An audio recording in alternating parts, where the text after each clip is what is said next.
Nesse vídeo eu quero trazer para vocês a minha percepção em relação aos impactos da reforma tributária para as empresas do lucro real. Então nós já falamos aqui em alguns vídeos desses impactos relacionados às empresas do Simples Nacional, lucro presumido e também do agronegócio. E nesse vídeo eu quero trazer para vocês o que eu entendo que podem acontecer de impactos para as empresas do lucro real. Então, se você quer saber tudo sobre impactos da reforma tributária para as empresas do lucro real, assista esse vídeo até o final.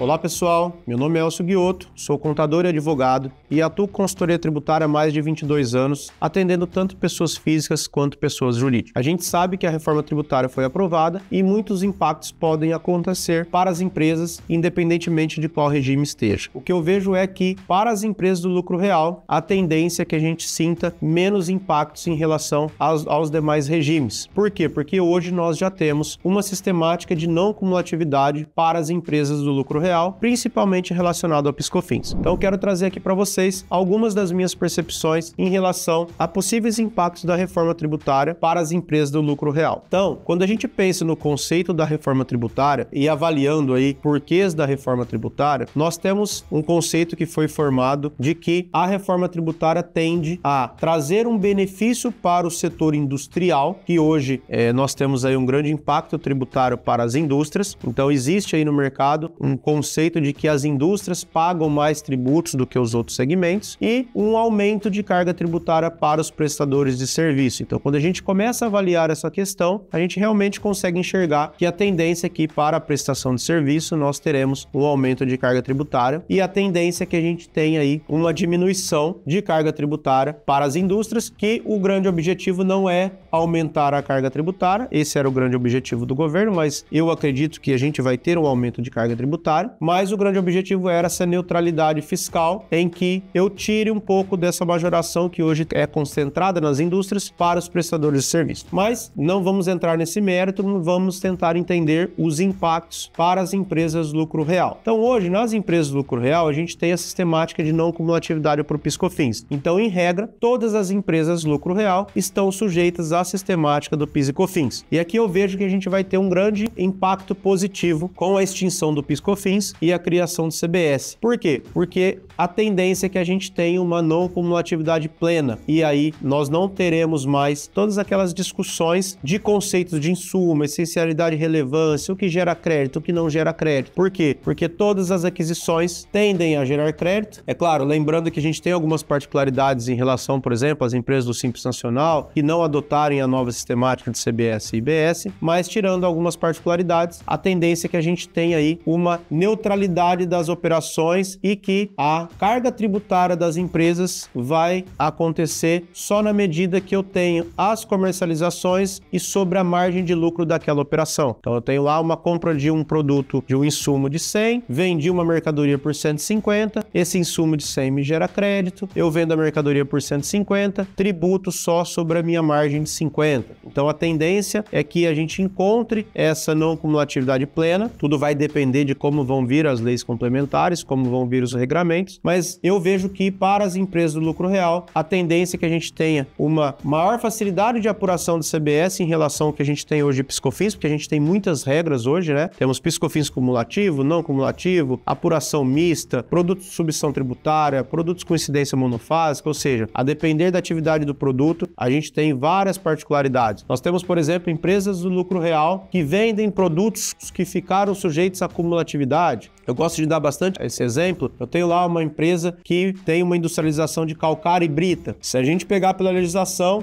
o calcário está lá no artigo 1º da Lei 10.925, uma venda alíquota zero. A brita está lá no artigo 10 da Lei 10.833 como um produto que ficou sujeito às normas anteriores, ou seja, ficou sujeito à cumulatividade. E aqui dentro dessa atividade, nós temos o regime que a gente chama de regime misto. Então, toda apropriação de crédito fica proporcional à venda de calcário. Que eu tenho proporcional à venda de brita, eu tenho que estornar o crédito. Então a gente tem algumas regras e algumas particularidades relacionadas a isso. Então eu vejo que para as empresas do lucro real, a tendência é que a gente tenha uma simplificação da apuração, porque hoje a gente tem aí uma grande questão que é o PIS/COFINS não cumulativo. Em contrapartida, nós vamos ter aí uma diminuição dos trabalhos de levantamentos de créditos. Então nós temos aqui, eu vejo que para quem presta serviço de consultoria tributária, advogados, contadores, consultores, ou até você que é empresário, nós temos uma grande janela de oportunidades, que é o quê? Voltar os últimos 5 anos para avaliar possíveis créditos que não foram apropriados, tá? Ou possíveis saídas que foram tributadas de maneira indevida. Então isso acontece muito em atacadistas, em supermercados, que vendem muitos produtos desonerados e muitas vezes acaba passando e vendendo produtos tributados que não deveriam ser tributados. Então eu vejo uma janela de oportunidades, porque nós teremos esses 5 últimos anos para fazer esses levantamentos, 24 e 25, a partir de 26 CBS e IBS entram em vigor, a partir de 27 PIS/COFINS extinto. E esses saldos de créditos, tanto de ICMS quanto de PIS e COFINS, eles vão poder ser utilizados para deduzir da CBS e do IBS, tá? Então aqui a gente também vai ter várias outras questões, por exemplo, eu tenho um ativo imobilizado que eu apropriei o crédito via depreciação, mas eu comprei ele em 2023, e aí são 5 anos, o crédito seria até 2028, mas e agora, como fica? 2027 o PIS/COFINS está extinto, e esse crédito? Eu aproprio ele depois integral lá em dezembro de 26 ou dezembro de 25 para poder usar ele em 26 ou só em 27? Então nós vamos ter várias questões aí relacionadas também às sobras de créditos. Então vocês precisam estar atentos como funciona a sistemática hoje, porque nós temos uma grande janela de oportunidades. Então eu estou gravando esse vídeo em 2024, então nós temos 19, 20, 21, 22, 23, 24 para voltar aí para recuperar créditos dos últimos 5 anos. Nós vamos ter 24, 25 e 2026. Então nós temos uma grande janela de oportunidades para ajustar essas apurações, para trazer economias para os clientes e muitas vezes trazer saldos de créditos que serão passíveis de utilização lá em 2026, 2027. Isso aconteceu muito com a exclusão do ICMS da base do PIS da COFINS. Muitas empresas que tinham uma margem de lucro menor do que o efeito da exclusão do ICMS acabaram por não fazer o trabalho, porque só ia ter um aumento de crédito. E aí você pega uma empresa que só vende produto tributário do mercado interno, esse crédito nunca vai ser passível, exceto algumas exceções de medicamentos, mas regra geral não é passível de ressarcimento e nem de compensação, e esse crédito ficava na escrita. E aí os empresários falam, eu vou só aumentar meu crédito, eu não vou pagar honorário para uma consultoria fazer esse levantamento. Agora o cenário muda. Por quê? Porque vale a pena fazer esse levantamento, porque esse crédito, essa sobra de crédito para as empresas do lucro real vai ser passível de dedução da CBS lá a partir de 26 ou 27. Então muitas coisas irão surgir a partir das leis complementares, mas a ideia desse vídeo é trazer para vocês alguns insights de possíveis impactos para as empresas do lucro real, da mesma forma que a gente fez para a Simples Nacional, lucro presumido e também para o setor do agronegócio. Então eu vejo que para as empresas do lucro real, a tendência é que a gente tenha uma melhora de